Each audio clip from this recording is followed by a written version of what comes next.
Hi zusammen, ich hatte mal wieder Lust rauszugehen. Heute sind wir im Wald unterwegs und ich habe hinten drin ein bisschen Makrozubehör dabei. Und zwar einmal mein spannendes 24 mm Makro Probe, welches ja einen sehr kleinen Frontglasdurchmesser hat. Dann habe ich noch mein Laowa 5:1 Makro drin. Und ja, wir schauen mal, was uns heute bei diesem regnerischen Tag im Wald begegnet. Ich erhoffe mir so ein paar Insekten oder wir machen einfach eine kleine Mooslandschaft zusammen. Das schauen wir uns jetzt einfach mal an und ich bin sehr gespannt, was wir da vorfinden.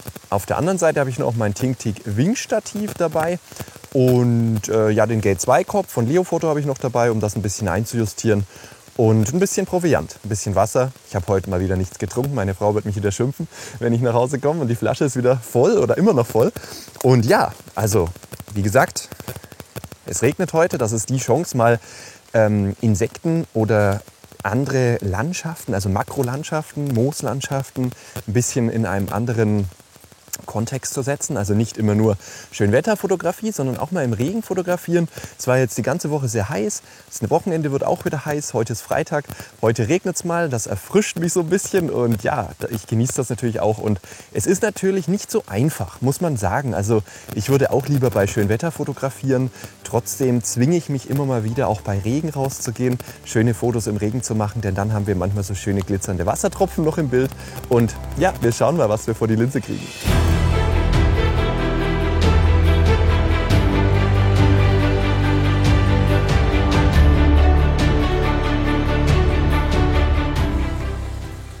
Okay Leute, ihr seht also, ich habe hier eine kleine Waldspinne entdeckt, die sehr, sehr klein ist. Und ich dachte mir, ich mache jetzt mal hier ein Bild mit dem Laowa. Und ich habe dazu eine 13 verwendet. Die Blende habe ich auf eine 22 gestellt, kurz davor, 20 vielleicht. Da ist das Objektiv ziemlich scharf. Und dann habe ich natürlich erstmal ein Foto gemacht.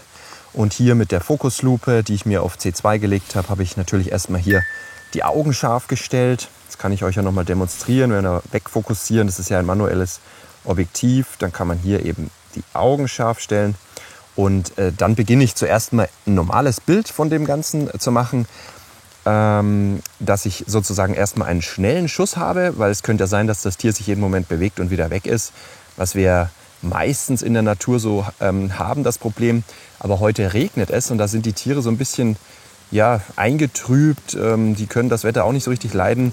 Und das ist natürlich jetzt gerade der Reiz, einfach mal eine Spinne auch zu fotografieren, die auch Regentropfen drauf hat. Das treffen wir natürlich sonst nicht an. ISO habe ich 500 und den Nightcore Scheinwerfer rechts vorne, den habe ich auf 100% gestellt, dass ich hier genug Licht reinbekomme. Ich kann das Objektiv auch mit einem Power versorgen, also mit Strom, damit ich vorne im Objektiv ist eine Lampe eingebaut. Da kann man eben im Objektiv auch noch eine Lampe dazuschalten. Aber das mache ich nicht so gerne. Lieber habe ich einen Scheinwerfer dabei und versuche eine Stimmung in das Bild zu machen, indem ich das so ein bisschen seitlich stelle.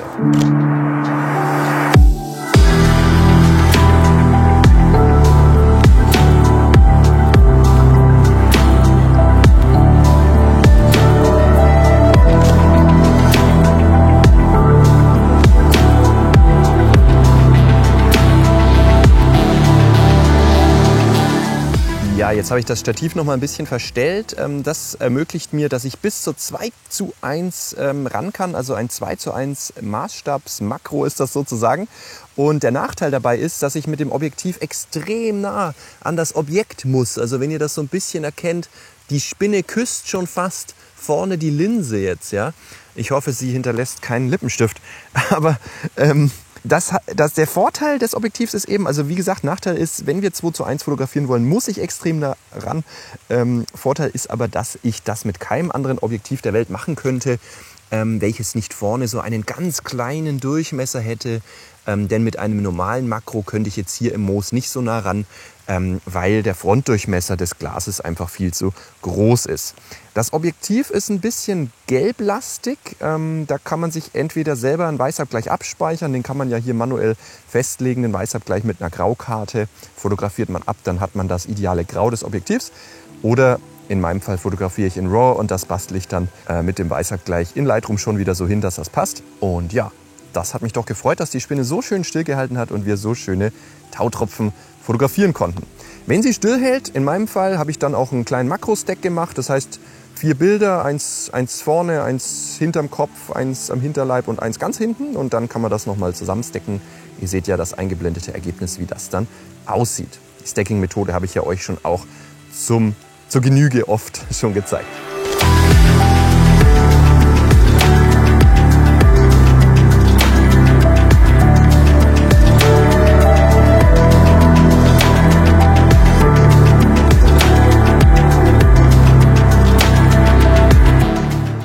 Ja, zur Ausrüstung heute gehört auch wieder der Leofoto G2 Kopf. Mit ihm ist es ja möglich, hier das Makro millimetergenau einzurichten. Das ist ja ein kleiner Getriebeneiger, der ein sehr, sehr kompaktes Maß hat. Und ihr seht ja, man kann hier eben die Neigung in beiden Richtungen verstellen. Je nachdem, wenn man das Stativ so ein bisschen krumm stehen hat, dann dreht man hier kurz und dann richtet man das Stativ wieder aus. Ich würde immer beachten, dass die senkrechten Linien hier im Bild auch dann immer gerade sind. Nicht, dass die dann total schräg im Bild jetzt wären, zum Beispiel so. Manchmal steht ja das Stativ ein bisschen krumm und an denen kann man sich immer so ein bisschen orientieren, wenn man das dann hier so gerade stellen will, das Ganze. Ja, dann kann man hier einfach so ein bisschen diese Achse verstellen und für rauf und runter hat man ja dann die. Und von daher ganz cool. Ansonsten ist drunter noch das Ting-Tig Ring, was ich euch ja auch schon mal vorgestellt habe. Ja, und am Gürtel habe ich noch mein Spider-Holster.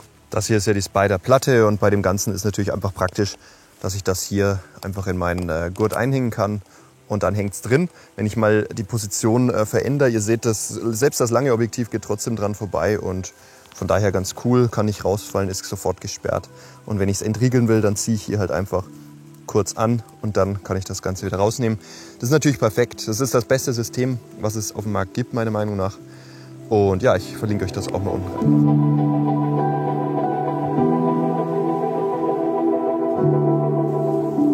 Autsch, das Objektiv ist ganz schön verranzt jetzt durch das weiche, modrige Holz hier. Das ist natürlich Mist, ne? Das reibt total ab. Aber was ich euch eigentlich zeigen wollte, ihr müsst auch dran denken, unbedingt mal hochkant zu fotografieren. Ne? Das ist natürlich auch klar. Denn gerade wenn ihr Motive habt wie das hier, ich zeige euch das nochmal von so, diese Samen, die da aus dem Moos emporwachsen, hat vielleicht auch mal irgendwann geblüht, ich weiß es nicht. Ihr seht, das sieht ganz, ganz klasse aus, wenn man das auch mal hochkant fotografiert. Das kann euch nämlich passieren, wenn ihr das seitlich fotografiert. Ein bisschen schwierig hier mit einer Hand. Wenn ihr das seitlich fotografiert, dann kann das halt einfach passieren, dass das Moos nicht genug zur Geltung kommt. Die Samen werden oben an den Köpfen abgeschnitten. Dementsprechend unbedingt auch mal hochkant fotografieren. Das ist ja sowieso, falls ihr auf Instagram unterwegs seid, auch gar nicht mal so schlecht. Oder wenn ihr einfach mal sagt, in meinem Hausflur ist ein Platz frei, leider passt da nur ein Hochkantbild hin, dann seid ihr froh, dass ihr natürlich auch ab und zu mal ein Hochkantbild gemacht habt und nicht immer nur Querformat.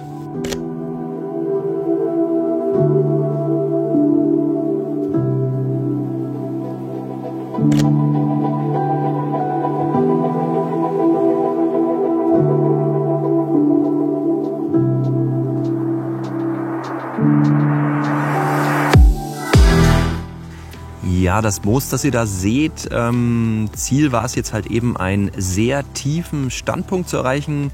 Also, dass ich praktisch ausnütze, dass ich heute so eine kleine Linse dabei habe mit so einem kleinen Frontglasdurchmesser, ist es natürlich toll. Dem Ganzen, ihr seht das, wenn ich das Smartphone jetzt nach unten nehme, wie das nach oben ragt. Wir bekommen den Hintergrund ins Bild und wenn ich von oben ein Makro mache, ist das halt einfach nicht der Fall. Dementsprechend hier perfekt tiefer Standpunkt und mit dem Laowa 24 mm Makroprobe können wir das natürlich ganz extrem machen, weil es eben so klein ist vorne.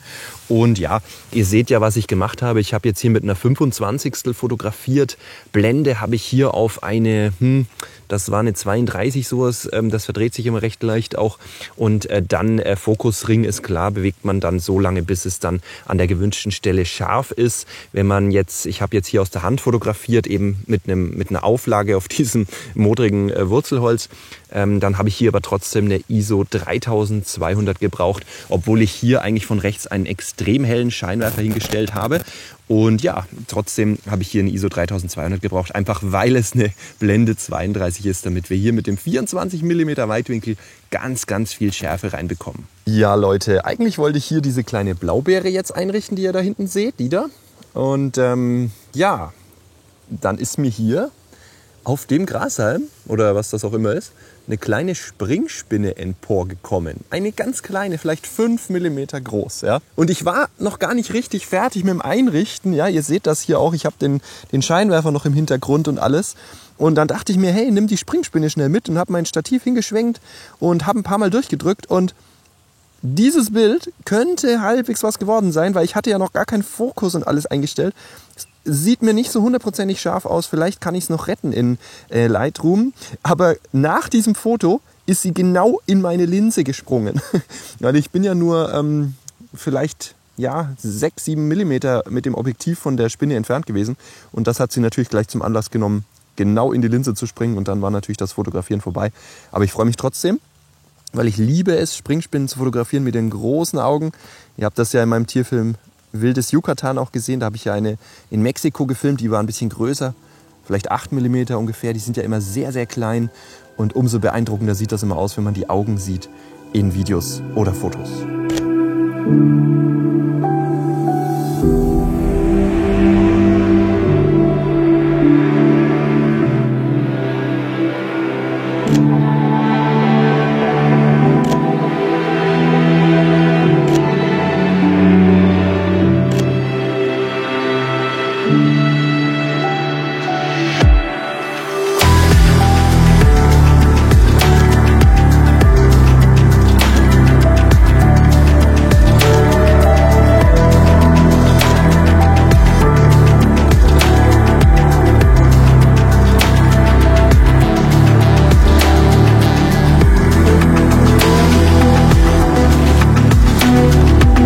So Leute, ich bin jetzt komplett lost. Ich habe sowas von der Orientierung verloren. Ja, wenn ihr da unten eine halbe Stunde am Boden rumkrabbelt mit dem Scheinwerfer und versucht, die Springspinne zu fotografieren, dann denkt ihr, ihr habt Kilometer zurückgelegt, ja, weil die Makrowelt halt einfach so ist, dass ihr denkt, ihr habt große Distanzen irgendwie zurückgelegt, weil ihr nicht mehr aufschaut. Ihr schaut nur durch die Kamera und schaut die Spinne an und versucht immer wieder durch den Abstand ein scharfes Foto zu bekommen. Da ist natürlich immer von Vorteil, man macht viele Fotos, denn das auf das erste Bild zu schaffen, ist ein bisschen unrealistisch. Ja? Und dann steht ihr auf und denkt euch, wo bin ich hier eigentlich? Wo ist eigentlich mein Kamerarucksack? Wo ist eigentlich mein Stativ? Und dann beginnt man erstmal wieder seine ganzen Sachen zusammenzusammeln, weil man voller Freude ist, dass man so ein kleines Insekt gefunden hat. Angefangen hat das Ganze eigentlich damit, dass ich eine kleine Blaubeere fotografieren wollte mit einem Wassertropfen drauf. Da ist mir dann der Scheinwerfer drauf geflogen. Das heißt, das Objekt war dann sowieso schon für die Mülltonne. Und da habe ich dann die kleine Springspinne entdeckt. Ungefähr 5 mm groß. Und das ist natürlich die Chance. Ich schaue mittlerweile übrigens aus wie ein geschleckter Fuchs wahrscheinlich mit den Haaren. Aber das ist die Chance, dann zuzuschlagen. Und wenn ihr schon ein 2:1 Makro in der Hand habt, ja, dann ist es natürlich klar, dass ihr dann loslegt. Und ihr habt ja jetzt die Bilder gesehen, die ich euch eingeblendet habe. Das war einfach der Hammer. Mir hat es super gefallen, das zu machen. Und mir hat es vor allem gefallen, dass ihr dabei wart, mich begleitet habt hier heute bei diesem regnerischen Tag. Morgen soll es schon wieder sehr, sehr heiß werden. Dementsprechend genieße ich das hier halt einfach. Lass mich so ein bisschen duschen und hoffe, dass ich nicht schon wieder krank werde. Euch noch eine schöne Zeit da draußen. Bis zum nächsten Mal und tschüss.